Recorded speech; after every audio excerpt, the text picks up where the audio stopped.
Welcome everybody. I'm going to show you how I get these rocks to go up into the bankside. I've got this taped to a dry surface here on my painting, so hopefully this little area will help you with some tips and tricks for your own painting. I'm going to show you grass and rocks. Maybe we'll get to some water, but mostly I want to focus in on this area. You can see here where I started to put some rocks in, so I'll have everything in the description. I think I'm going to start with the rocks. So I've got some white down here because I wanted to mix these colors and then keep these colors separate with that white. So you'll see as I go. So I'm going to take this ultramarine blue, put it here. Tiny bit of crimson in there. You have to be careful with that crimson, it's really strong. I like to add the black to that to get kind of a blue-gray, a lavender gray, like these rocks here. Now I'm going off of photos. That's always what I do. I kind of decide where my rocks will go. Now see, you can see that's really light. I could use that color over here on this already painted area here on these rocks, just to bring the highlight in on them. It's like the sun is catching them. And as they go up into the shadows, they'll get darker. So maybe I'll get a little ultramarine blue with black. Make kind of a blue-gray color again, just a little darker. Oh, now that's really dark. So maybe I'll grab a little white mixture there. Has the crimson in there. And your rocks are going to have all kinds of different shapes. So now, because I'm working on this dark surface, I'm able to start with the highlight of the rock. So it would be the opposite if you had a white surface. You would start with the darker part of the rocks. Now this allows me to just kind of sink them back into the shadows. Maybe there's some big rocks, little rocks. And going back in there. I'm not going to worry about too much detail. I'm just going to start putting some rocks in there where I think they might be. Just let the brush kind of make its own mark. I've got a little angle brush here. I love these angles. See how it's just sort of making some rocks. And then you can just refine them as you go. You can maybe add some of this orange oxide in there, just like I did over here. I'm just going to focus right in this area here. This painting has taken me a couple months so far, and I'm just about there on it. Got the hunter. You can watch the whole time lapse in my video archives, my channel. And be sure and comment. Let me know what you would like to see or would like me to help you with.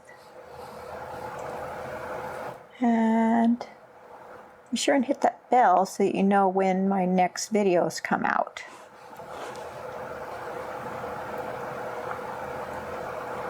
I'm just kind of messing around with these rocks, kind of figuring out where I want them. Keep adding the little darks in there.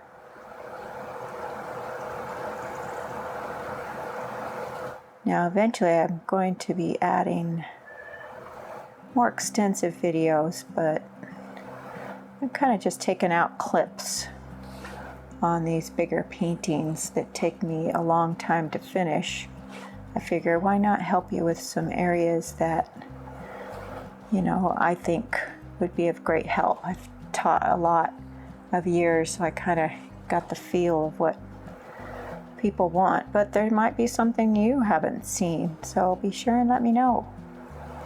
Now see how I just watch what I do here. I'm just kind of, you know, the rocks are going to have different shapes, different colors.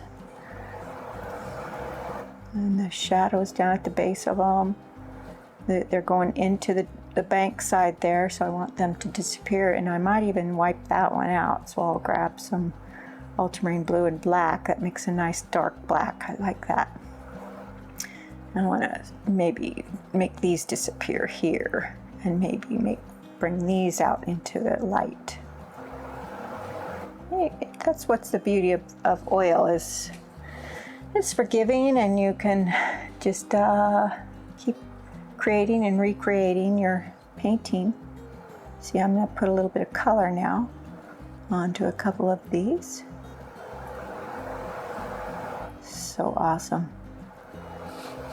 So fun to create. And you can just wipe out what you don't like with the paint, as you saw I did. And maybe I want a little crimson in there in some of these rocks. Should kind of come in the shadows. He's over here in light a little more. Okay, drink. Oh, relax. Love that LaCroix. This is some apple spice. Love it. No sugar in it. Just get some of those shadows again. I'm going to work my way up into the grasses that are hanging over this little embankment here. And I want this almost to go kind of like there's an overhang of dirt, and these rocks and shadows are going up into that. See how I'm just kind of wiping out, you know, some of these rocks as I go. I don't like them. I might just add some more black with blue mixed. That's a great tip, is that ultramarine blue with the black will make a deeper black. Or you can mix red with blue to make a black. It just depends on what you're doing. There's all kinds of mixes. And if you keep watching my videos, you'll get all kinds of tips and tricks. And be sure to go to my website and enter to win. You might win a print of mine or a canvas or whatever I might have. Plus, you can get on my newsletter to see where I'm going, what I'm doing at my shows, and what's new in my paintings. I'm so happy that you've decided to join me and learn some tricks. See, I'm just kind of moving that brush back and forth. Maybe I might want to start coming out here into the light. It's coming down. These rocks are coming out into the light. So neat to create a community of people, you know, as I do these YouTube videos. I go out and I do shows, travel around a little bit, and sell my art. So that's always fun. Oops, now see how I got a little bit too much ultramarine blue there, so maybe I'll add some crimson to the black. You know, there's no rules. I just sort of play around with the colors and see how I like them. And every brush works differently for every person. I happen to love these little angle brushes. Especially this little guy. This one's a lot of fun. So now I'm going to bring out a little more of that ultramarine blue, maybe a little brown in there. Just little rocks that are starting to pile up on the shore here.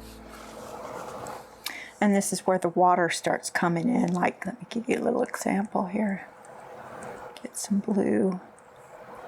This water's going to start coming up in here, kind of hitting the shore here.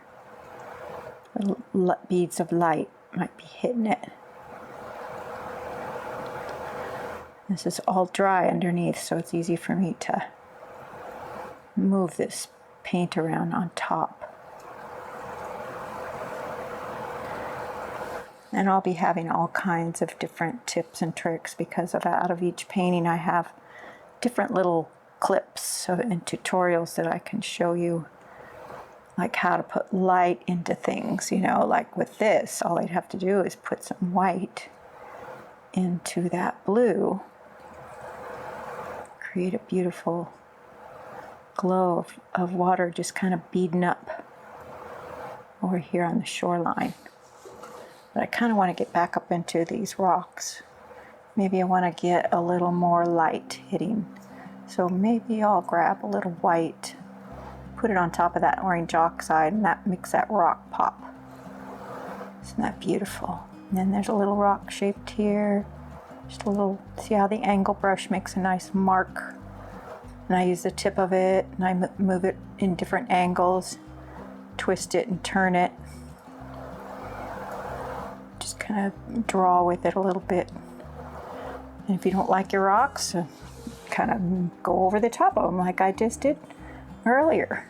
Like I can come in here and kind of chisel around these rocks, making little shadows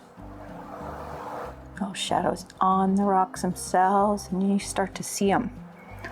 And maybe I want some of these other rocks to go back into the shadows here a little more. Maybe the front part of this rock is showing. See how that one is just barely back in there? You can see it. So you put more blacks and ultramarine blues and browns in there to get the rock to disappear into the shadow. And then if you get too much light on there, just add a little more dark, like kind of don't like that right there. So I'm going to move that shadow around.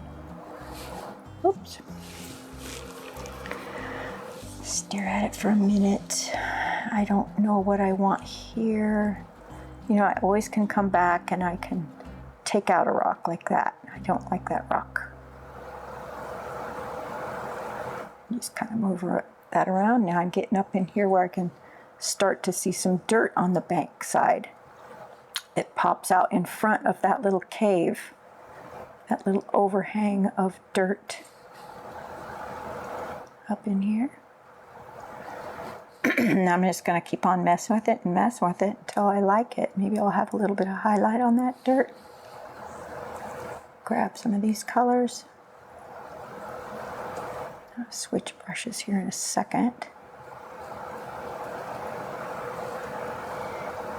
It's kind of disappearing back there into another part of the dark part of the grasses. So maybe I'm going to move up in here into my phthalo green with my orange oxide to make a deeper green, because that's where the shadows from the grasses now are coming. And you'll see as I start to add the lighter colors of the green grasses, you will start to see the grasses emerge. Now I can use this angle brush to start to shape these grasses that are going to be hanging down over the... I'm getting this wet again. This is all dry up here. I kind of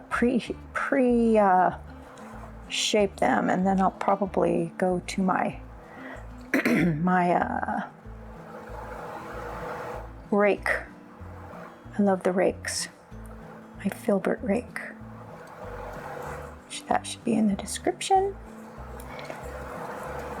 Now that I've kind of established where the grass is, I'm going to... Some of this grass is dead, some of it's alive. I'm going to just kind of keep going back and forth, angling it over, flopping up grasses in different directions. It kind of brings this wet down, or dry down into the wet now. I'm just mixing that color with the yellow ochre here. Gives you a nice... I want some kind of gold dead grasses here, so I'm mapping this. I'm gonna get that underlaying colors of grasses.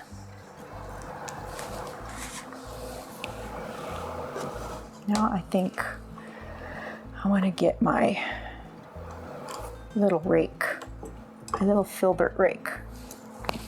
So I think I want to grab some of this Naples yellow. Just pull,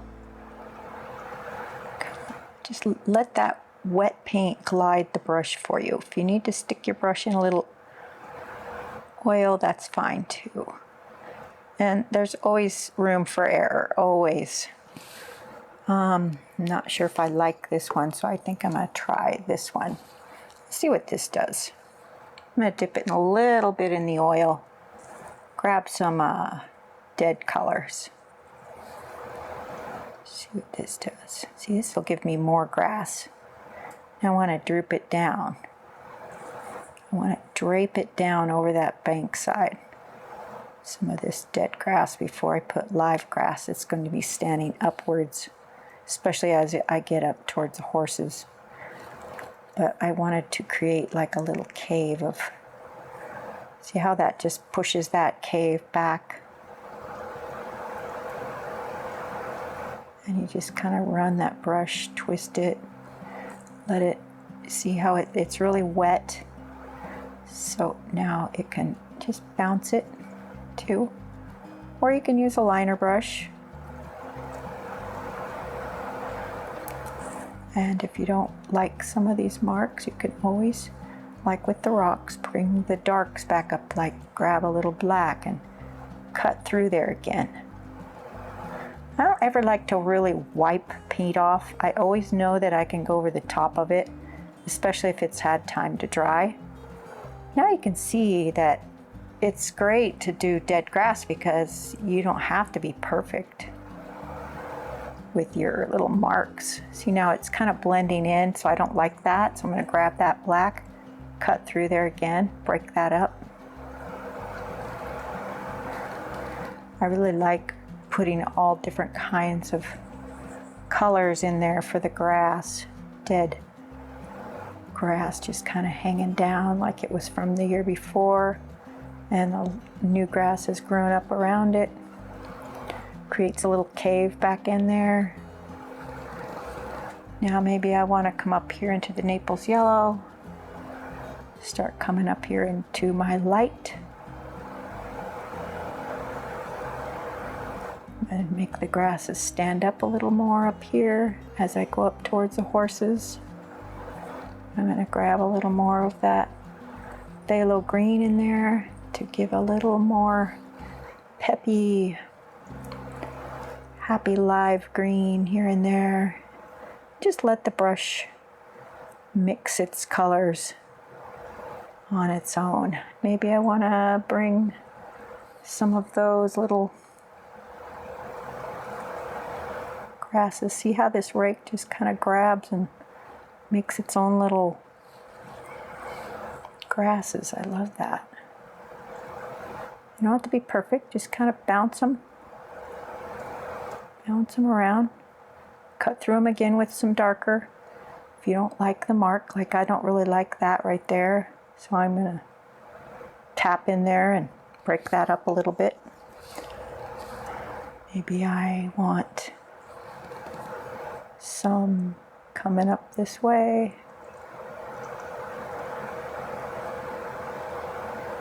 Two.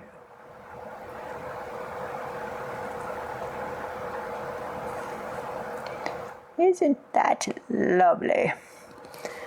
You can hear me start goofing around with my, like a funky little British accent or something sometimes. But that's me. And sometimes you'll hear the roosters out there too. It's funny. Now I don't really like this spot here. It looks like somebody parted or freaked out their hair or something. So I think I want to cut through that this way. Maybe get rid of that a little bit. I started doing a little center thing and just kind of going from the center, but you can do whatever you want. So I'm going to put a little bit of that orange in here. Maybe I want some of my grasses just to grow straight up. And I want some color. And then, now that color right there, I've been saving that for last, so you'll see in a minute.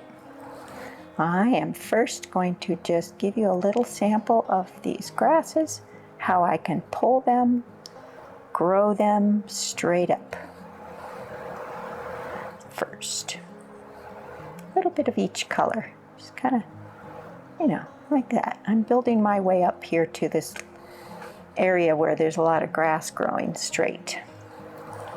So first I want to get some of that pretty green live grass, like blue greens, and if I don't like the too much blue green into it, I'll grab a little bit of oxide and I'll kind of cut through there again, and this rake is doing beautifully.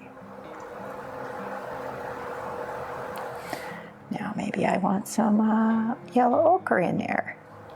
Just kind of gives it a more happy colors. Grab some of this. Pull pull that up. So I really hope this is helping you, giving you a new technique on, and then you just want to maybe go like sideways. Just shape your grass, let it sort of blow around in the wind, and then I want to maybe grab that yellow, that Naples yellow again. See how the grass is starting to get some character. It's starting to get, you just have to keep going back and forth sometimes. And then I will put the yellow light on there just to show you how it really lights things up. I hope it'll give you a good example. And you just have to, this is gonna be a lot of just grasses and different colors and dead stuff from last year, and some grasses just sort of flopped over. Now I want to maybe grab some of that yellow light and flop yet one more value of light in here. See, some grasses hanging, they're getting tall, and then they're getting spindly, and they'll start getting their character. Grab that yellow light, working my way up and down, just flicking. Now you can use your liner brush if you want to get some of these really detailed grasses like maybe I want. And I can always change this if I don't like it by, again, adding other colors. And I really like this long grass that's growing on the side of this bank. And it's going to come this way, and it'll go this way. And I also will get my liner brush. And maybe I'm going to dip it in my oil. And maybe I'll have to get that glued together. I can pull the brush through there to get it to glue the hairs down. So I just kind of, like that. If you really want to get tedious. Otherwise, just keep using your rake. See, I want to really get tedious. That's just how I love to do things. And if you want to get tedious, I can show you a lot of tedious work on some of these paintings that I like to do. Maybe that's why this painting has taken me so long. Maybe some greens, some dark greens that are coming in, that are in front of these grasses here. You can really get wild with these different colors. Mixing all of these different colors together to get all this really interesting. And just twist that brush as you come down. See, I'm just kind of bouncing around with all these colors. Pull it this way, grab it this way, twist that brush down around. Bend some of your grasses like that. See, I can do a dead grass like this. And bend it here, let it just kind of fall down. And so on and so forth. So now we're getting somewhere here. Now you can watch the time lapse to see the whole entire, hopefully I film all of that for you. And then I can come up in here and I can grab some shadow color again, and then I can twist my brush this way and this way to make a bunch of grasses. And then again I can come up in here with the liner brush, grab some shadow color, pull those around like this and like this. And just keep working it. Keep working those hairs. Keep working those grasses. And I hope this has helped you. And be sure and comment and hit the bell. And check out my website. And I'll see you in the next video.